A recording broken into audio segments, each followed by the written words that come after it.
Actually, what's worse, somebody asking you to call him like daddy or koko. I don't know, like koko's worse. Yes.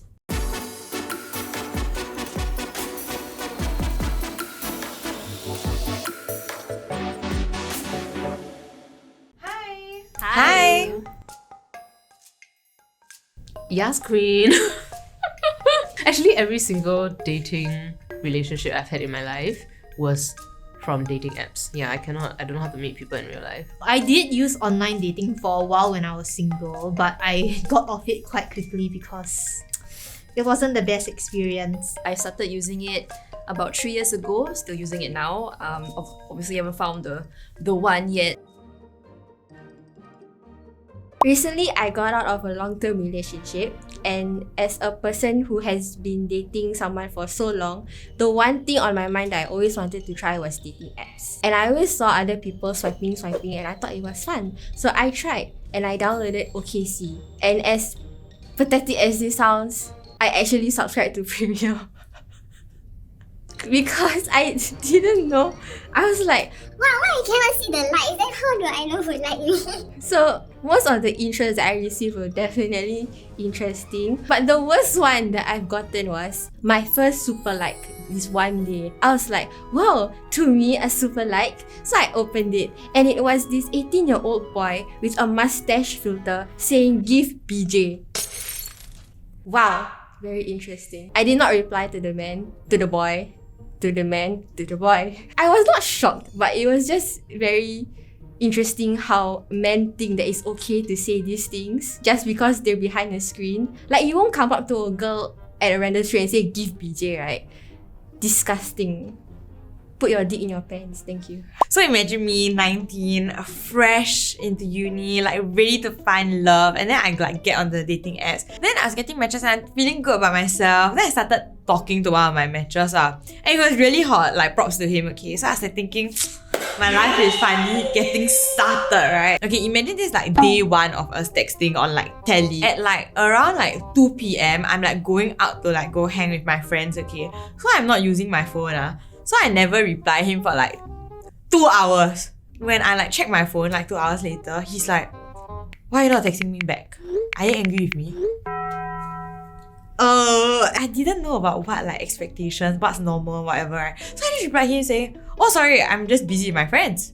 Then like I went back to hanging out with my friends. Then when I come back to my phone, what I would find is a Telegram notification that would say like, okay, imagine his name is like XX, okay? XX added you to a group, like on Telegram. Then when I open my app, the group title is just L.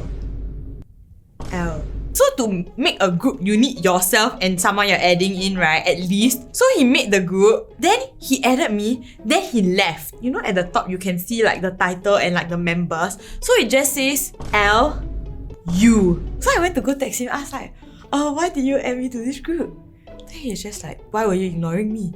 I was like, then I like came to my senses. I was like, why the hell am I entertaining this weirdo? So that's when I realized that people on dating apps can be pretty weird sometimes and have unreasonable expectations and can exhibit their anger and frustrations in extremely funny and amusing ways. Okay, I think the worst is actually the first one. My friend in poly, year 3 poly, was like, oh my god, have you heard of this app called Tinder?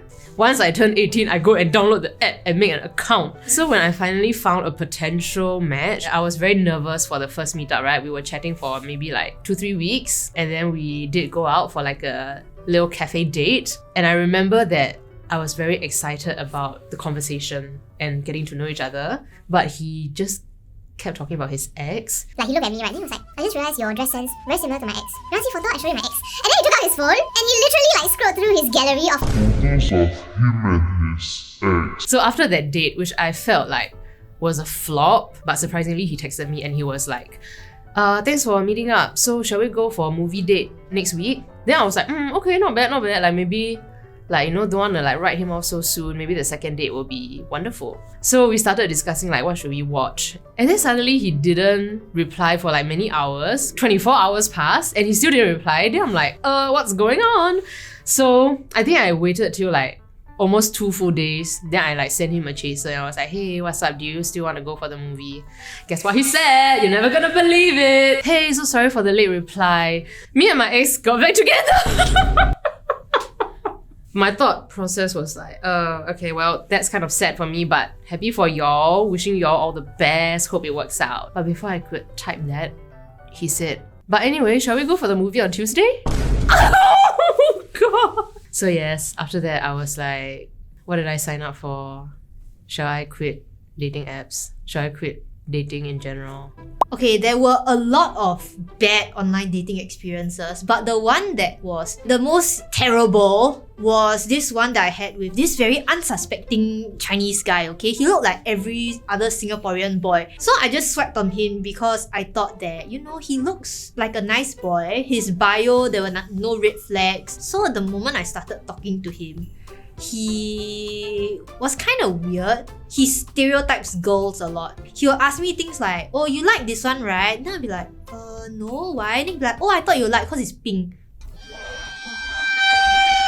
Then he'll say a lot of low-key misogynistic things. He'll say, oh, you're from FASS, right? Because you're a girl. It's not wrong. I am from FASS. But it's not because I'm a girl. There are plenty of men in FASS. It just so happened I was just talking to him a little bit more. Then I was saying that I was trying to do some Excel sheet thing. And I guess he must have thought that because Excel and data is such a man's job, he said to me, come, let Coco teach you.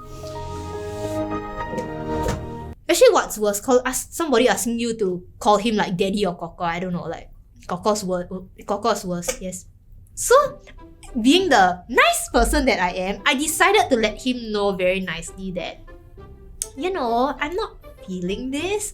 I didn't point out the Coco example, but I was just letting him know I don't think we're compatible. Then he double-ticked me. And I was like, okay, that's fine, you know, maybe he's just reading it. And then he cleared the chat. After that, I was like, I don't think I can talk to these types of men anymore. Okay, so there was this guy. All of a sudden, right, I get this text from Jason. And then at first I was like, who is this guy? Like, because he just said, hey there. So then I was like, oh, hi, who is this? And then he was like saying, oh, you don't remember me? We spoke like a few times ago. But anyways, we were talking. We talked for like a week already coming. And I happened to also be traveling. So I was kind of bored in between like all the traveling stuff. So I just texted him lah. And then I just remember it got a bit weird. He suddenly started calling me babe. We haven't even been talking for more than 2 weeks. It's still within a week. And I was like, oh, are we on a nickname basis now? And he was like, yeah, babe, of course we are. And I'm like, oh, okay. And then I remember when I finally got back to Singapore, I think this is already like coming to 2 days after a week. He suddenly texted me, he asked me, oh, what are you doing now? And I'm like, just chilling, you know, relaxing. And then he suddenly was like, do you want to like take a picture? Immediately when it's like involving pictures, right, I already have like a straight no policy for guys like that. So I already told him upfront, oh, sorry, if this is the kind of relationship that you're going for, I'm not really doing that. So if this is the end of our relationship, it was nice to meet you and all that stuff. I was very straightforward with him.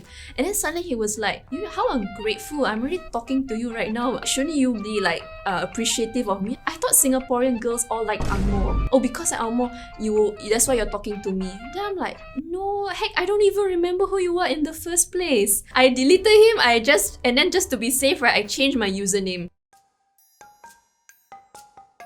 Don't ask people to call you Coco.